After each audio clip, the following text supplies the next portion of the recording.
Hello friends, आज मैं फिर आई हूँ एक न्यू ब्लॉग लेके और एक नई मन की बात लेके। तो आज जो मेरी मन की बात है वो आज हमारे पूरे भारतवर्ष मतलब पूरे वर्ल्ड में अपने बच्चों के लिए है, बच्चों के भविष्य के लिए है।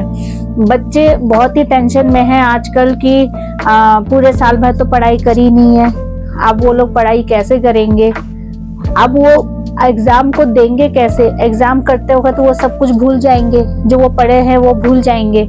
तो बच्चे जो है काफी टेंशन में हैं। तो आज का जो ब्लॉग वो मेरे बच्चों के लिए है। प्लीज आप लोग सभी बच्चे इस वीडियो को फुल वॉच कीजिए और आप लोगों को पता चलेगा कि आप लोग पढ़ाई में कैसे आराम से पेपर दे सकते हैं, एग्जाम को दे सकते हैं और एग्जाम में पास भी होंगे अच्छे नंबरों से। तो ये मेरी इस बात को आप ध्यान से सुनिएगा, जो मैं आज आपको वीडियो में आपको बताऊंगी। मैं आपको कम से कम 7 टिप्स आपको बताऊंगी कि आपको ध्यान से पढ़ने के लिए आपको क्या। तो फ्रेंड्स, सबसे पहले है आप लोगों को अपना नोटबुक तैयार रखना है। नोटबुक एक लिखने का आपको तैयार रखना है, क्योंकि हम स्टडी तो करते हैं पर स्टडी के साथ साथ हमें वो स्टडी को बाकायदा हमें लिखना पड़ेगा। जैसा आपने याद किया, याद करने के बाद आपको क्या करना है, उस नोटबुक में आपने जो जो याद किया है वो आपको लिखना है, सजा के लिखना है कि आपने क्या क्या याद किया। जब आप सजा के लिखेंगे ना, वो आपका ज्यादा माइंड आपका सेटअप होगा, याद करने में ज्यादा आप अच्छे से उसको पढ़ पाएंगे। तो इससे आपका ध्यान जो है इधर उधर भटकेगा नहीं। आप जो याद करेंगे वो आप लिखेंगे तो इससे जल्दी याद होगा, आप भूलेंगे नहीं। मतलब जो आपने याद किया कल सुबह तक आप भूल जाएंगे। ऐसे कई बच्चों के साथ इस टाइप की प्रॉब्लम होती है, वो रात को याद करते हैं, सुबह तक भूल जाते हैं। तो इस चीज को याद रखना फ्रेंड्स कि जब भी आप याद कर लो किसी चीज को, जैसे कॉलेज के बच्चे याद करते हैं, काफी वो स्टडी करते हैं, तो इसको जो है आपको एक नोटबुक में अच्छे से उसको सजा के आपको लिख के देखना है कि मैं ये लिख पा रहा हूँ कि नहीं पा रहा हूँ। अगर आप नहीं लिख पा रहे हैं तो आप दोबारा ट्राई कीजिए, दोबारा याद कीजिए, समझ रहे ना। उससे जो है आपकी मतलब ध्यान जो है, माइंड आपका ज्यादा तेज होगा। अच्छा, दूसरा टिप्स ये है फ्रेंड्स, ध्यान से देखिए, मेरे वीडियो को फुल वॉच कीजिएगा। बच्चों को तभी समझ में आएगा कि बच्चे कैसे एग्जाम दे सकते हैं अपने। ये मेरा जिंदगी का अनुभव है जो मैं आप लोग फ्रेंड्स की याद नहीं करना है, उसको समझना है। किसी भी आंसर को आपको समझ के याद करना है। किसी भी बुक को अगर आप स्टडी कर रहे हैं तो उसको समझना है, उसको रट्टा नहीं मारना है, उसको आपको समझना पड़ेगा। अगर आप नहीं समझ पा रहे हैं तो आप किसी टीचर से या अपने मम्मी पापा से आप पूछ के उसको याद करिए अच्छे से। तो जब तक आप उसको समझ पाएंगे उसके बाद जाके वो आपके दिमाग में अच्छे से, मतलब वो आपके दिमाग में कवर होगा। जब वो एक कहानी हो या फिर कोई भी चीज हो, जब वो आपके दिमाग में कवर होगा तो आप अपने आप एग्जाम में लिख सकते हो। समझ रहे हो ना बात को। तो बच्चों, इस चीज को ध्यान से, मेरी बात को ध्यान से समझिएगा। किसी भी चीज को रट्टा नहीं मारना है। आपने 3 इडियट पिक्चर देखा, 3 इडियट पिक्चर में आपने देखा कैसे वो रट्टा मारता था। रट्टा नहीं मारना है, आपको दिमाग में उस थ्योरी को बिठाना है, उस आंसर को बिठाना है कि वो आंसर का क्या मतलब है, उस क्वेश्चन का क्या मतलब है। क्वेश्चन को भी बिठाना चाहिए, क्वेश्चन का क्या मतलब है, उसका आंसर का क्या मतलब है। और उस किताब में जो आपने, जैसे कॉलेज के बच्चे लंबी लंबी किताबें स्टडी करते हैं, अगर वो कोई कहानी स्टडी कर रहे हैं तो उस कहानी का क्या मतलब है, उसका कहने का क्या मतलब है। समझ रहे हो ना। हर एक चीज को ना दिमाग में बिठाइए, तब जाके आपका जो है दिमाग पक्का होगा।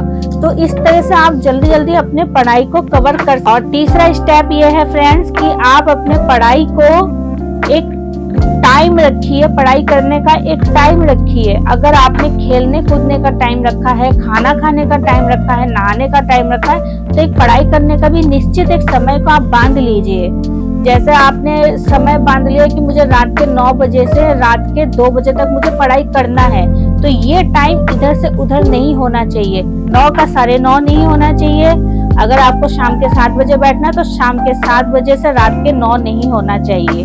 तो समय को बांध के चलिए और उसको ध्यान से, पढ़ाई को ध्यान से करिए।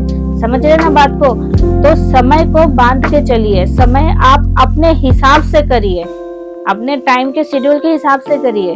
आपके मम्मी पापा आपको नहीं बताएंगे कि बेटा आप टाइम से पढ़ो, ये करो। आपको खुद को देखना है कि आप किस टाइम आप अपने दिमाग को सेटअप करके आप पढ़ाई कर सकते हो। समझ रहे हो ना? आजकल के बच्चे जैसे मोबाइल पे भी रहते हैं, मोबाइल को एक साइड में रख के आपको क्या करना है, उस टाइम को आपको ध्यान भटकाना नहीं है, बस पढ़ाई करना है। तो उस समय पे बस आपको ये सोचना है कि मुझे ये टाइम मेरे को किसी भी हालत में खा पी के एक स्कूल टाइम की तरह बांध लीजिए कि मुझे 7 बजे बैठना है तो बैठना है मुझे हर हालत में। समझ रहे हो ना बात को? तो ये चीज आप प्रॉपर टाइम के हिसाब से चलिए। अच्छा, अब बात करते हैं चौथा स्टेप। इस तरीके से है फ्रेंड्स कि जैसे बहुत से बच्चे हैं गलती करके सीखते हैं। जैसे मान लीजिए वो टीचर से कन्वर्सेशन कर रहा है, टीचर से कुछ बात कर रहा है, वो किसी चीज को पूछ रहा है, उसने गलत पूछ लिया, पूरी क्लास हंस रही है आप पे कि देखो क्या पूछ रहा है ये बच्चा, क्या पूछ रहा है। तो वो गलती करता है, बच्चा गिल्टी फील करता है। गिल्टी फील नहीं करना, अगर आपको गलती आप कर रहे हैं तो उस गलती से ही आप सीखोगे। टीचर आपको सिखाएगा, मम्मी पापा हो या टीचर हो, वो आपको सिखाएगा। तो आप एक गलती करोगे तो अगर आपने एग्जाम, मान लीजिए क्लास में छोटे मोटे टेस्ट जैसे होते हैं, तो टेस्ट में क्या करते हैं बच्चे, कई बार गलत कर जाते हैं, नंबर कम मिलता है। तो उस चीज से भी आपको गिल्टी फील होना चाहिए और उस चीज से फिर आप आगे सीखोगे कि मुझे ये चीज सही करके चलना है। तो गलती से आप सीखो, आपने जो गलती किया उससे आप सीखो। समझ रहे ना बात को फ्रेंड्स? अगर आपने कुछ गलत किया है तो उससे आप गिल्टी फील करके आप उस चीज को सीख सकते हैं। तो ये है मेरा चौथा। और पांचवा फ्रेंड्स, गलत संगत, यानी कि आपके फ्रेंड सर्कल, आपके आस पड़ोस का माहौल जो गलत संगत है, जो आपको पढ़ाई से दूर भगाता है। आपको एंजॉय तो मिल रहा है पहले टाइम पे, आप खेल कूद रहे हैं, आप मतलब उसके साथ आप टाइम स्पेंड कर रहे हैं, उसके साथ अपने फ्रेंड के साथ या जो भी आपके कलीग है, संगी है आपके आस पड़ोस में, आप अपना टाइम को मतलब बिता तो रहे हैं उसके साथ, आपको अच्छा तो लग रहा है। पर वो जो आपके साथ वाला फ्रेंड है वो पढ़ाई में ध्यान नहीं दे रहा है। समझ रहे हैं ना बात को? वो पढ़ाई में ध्यान नहीं दे रहा है, तो इससे आपका माइंड डाइवर्ट हो रहा है, क्योंकि उसको खेलना पसंद है, उसको घूमना पसंद है, उसको आवारा करना, आवारागर्दी जिसे बोलते हैं हमारे लैंग्वेज में, तो उसको मतलब फ्रीडम होके घूमना पसंद है। तो उस चीज को आपको अवॉइड करना है। जो चीज आपको अच्छी लग रही है ना, वो चीज आप अवॉइड करके आप अपने पढ़ाई की तरफ आइए। समझ रहे ना? तो उस फ्रेंड से थोड़ा सा दूर हो जाइए जो फ्रेंड पढ़ाई में नहीं आपका ध्यान दे रहा है, आपका साथ नहीं दे रहा है। मान लीजिए अगर आपको स्टडी, जैसे ग्रुप स्टडी करते हैं आजकल बच्चे, तो ग्रुप स्टडी करते वक्त भी वो लोग मस्ती मारते हैं, ग्रुप स्टडी नहीं करते हैं। तो ऐसे लोगों का संगत आपको छोड़ देना है, जो ग्रुप स्टडी करते वक्त भी मस्ती मारते हैं। तो आपको वही समझदारी दिखाना है और वहीं से आपको हट जाना है कि मेरी पढ़ाई यहाँ पे नहीं होने वाली है। समझ रहे ना? तो वैसे संगत को छोड़ के आपको अपने पढ़ाई पे ध्यान देना, अपने फोकस पे, अपने पढ़ाई में फोकस देना है। ऐसे फ्रेंडों से उस वक्त आपको दूर हो जाए। मैं ये नहीं कह रही हूँ कि आप उनको छोड़ दो, मत छोड़ो, पर उनसे थोड़ा सा दूर हो जाओ। जब तक आपकी पढ़ाई चल रही है आप थोड़ा सा उनसे दूर हो जाओ। जब आपकी पढ़ाई हो जाए, पेपर हो जाए, एग्जाम हो जाए, फिर आप जाके मिलो, कोई दिक्कत नहीं। समझ रहे ना फ्रेंड्स? मेरी हमेशा आपके अंदर एक ड्रीम होना चाहिए, अपना गोल होना चाहिए कि मुझे करना क्या है लाइफ में, मुझे करना क्या। किसी को डॉक्टर बनना है, किसी को टीचर बनना है, किसी को वकील बनना है, पुलिस वाला बनना है। तो उस चीज को फोकस रख के ही आपको आगे बढ़ना पड़ेगा। जब तक आपके अंदर फोकस नहीं है आप आगे नहीं बढ़ सकते हो। क्योंकि इस तरह का गाड़ी में अगर आप बैठ जाएंगे, जिस गाड़ी में बैठने से आपको ये नहीं पता वो गाड़ी जाएगी कहाँ। मान लीजिए आपको जाना है दिल्ली, मान लीजिए आपको जाना है बॉम्बे, और आप गलत गाड़ी में बैठ गए, आपको ये नहीं पता वो गाड़ी जाएगी कहाँ, आपको ये चीज पता ही नहीं चल रही है, पर आप बैठ गए उस गाड़ी में और वो गाड़ी आपको गलत जगह पे उतार देगी। तो आपका तो हो गया ना, फोकस आपका चला गया। तो फोकस आपको सही से रखना। अगर वो गाड़ी बॉम्बे जा रही है तो आपको सही गाड़ी पकड़ के जानी है। सही गाड़ी में आप बैठेंगे तो आप जाके बॉम्बे जाके उतरेंगे। मतलब कहने का मतलब है आप जो फोकस लगा के पढ़ाई कर रहे हैं, आपको डॉक्टर पढ़ाई करना, तो आप डॉक्टर के हिसाब से जो पढ़ाई आपसे बनता है आप वो वाला पढ़ाई कीजिए, समझ रहे हैं ना। तो इस तरह से फोकस को अपने अंदर रख के, अपने अंदर एक गोल रख के, तभी आप आगे बढ़ पाओगे, तभी आप उस पढ़ाई पे ध्यान दे पाओगे। अगर आपके पास गोल नहीं है, फोकस नहीं है, तो आप नहीं पढ़ पाओगे। आप जितनी भी कोशिश कर लो, आप पढ़ाई नहीं कर पाओगे। अगर पढ़ाई को सिर्फ पढ़ाई के हिसाब से चलोगे लेके कि हाँ मुझे पेपर देना है, पास होना है, बात खत्म, तो आप आगे नहीं बढ़ पाओगे। फोकस रख के आपको आगे बढ़ना है, तभी आप आगे बढ़ पाओगे।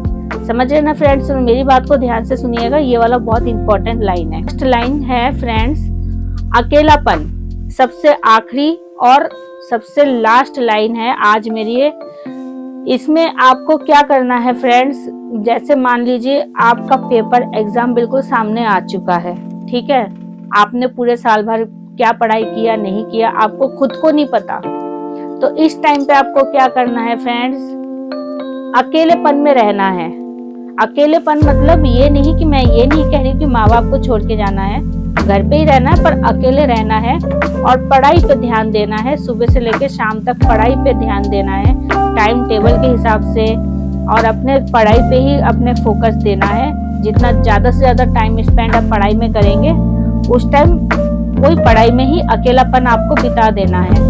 मतलब आपके मन में क्या चल रहा है, कहने का मतलब है आपके दिमाग में क्या चल रहा है, आप क्या करना चाहते हो, आप पेपर में क्या लिखना चाह रहे हो, आप लाइफ में क्या करना चाह रहे हो। ठीक है, मान लीजिए आपके दिमाग में कुछ चल रहा है कि मुझे आज ये वाला लेसन पढ़ना है, इसका कल पेपर आएगा और मुझे लाइफ में आगे ये करना है, तो उस चीज को जो है अपने माइंड के अंदर रख के आपको वही काम करना है। किसी से शेयर नहीं करना है, जाके किसी 4 लोगों के अंदर बीच में बैठना नहीं है। कहते हैं ना, एक कहावत है फ्रेंड, जो बादल गरजता है वो कभी बरसता नहीं है। तो इसलिए कहना छोड़ दीजिए, लोगों से कहना छोड़ दीजिए कि मुझे ये करना है, मुझे वो करना है, मुझे ऐसा करना है, मुझे वैसा करना है। तो ये कहना छोड़ दीजिए और अपने अंदर रखिए कि मुझे ये करना है। अपने आप से बोलिए मन से कि मुझे ये करना है, मुझे वो करना है। मुझे डॉक्टर बनना है तो मुझे डॉक्टर बनने के लिए मुझे डॉक्टर की किताब लेनी है। आज मुझे टीचर बनना है, टीचर बनने के लिए मुझे ये किताब लेना है, ये वाली पढ़ाई करनी है। तो इस चीज को मन के अंदर बांध के आपको अकेले ही उस सफर को तय करना होगा। समझ रहे ना बात को। तो फ्रेंड्स, आज जो मैंने आपको ये कुछ टिप्स आपको बताई है, आप लोगों को कैसी लगी प्लीज मुझे कमेंट सेक्शन में बताइएगा। और आप लोगों को मेरी ये मन की बातें कैसी लगती है प्लीज मुझे ये भी बताइएगा। और कल मैं फिर आती हूँ आपसे एक अच्छी सी मन की बात लेके। और मेरे वीडियो अगर आपको अच्छी लगती है तो ज्यादा से ज्यादा लाइक कीजिए, सब्सक्राइब कीजिए और अपने दोस्तों से को भी शेयर करवाइए। जितने आपके फ्रेंड सर्कल है, अगर आपके घर में कोई फ्रेंड सर्कल में कोई बच्चे थोड़े से कमजोर है, वीक है, उनको समझ में नहीं आ रहा है क्या करना है, तो मेरी वीडियो को आप ज्यादा से ज्यादा शेयर करवा सकते हैं। तो फ्रेंड्स, आप लोगों का प्यार मिलता रहे, यही बहुत है मेरे लिए। तो कल मैं फिर आती हूँ आपसे एक छोटी सी मन की बात।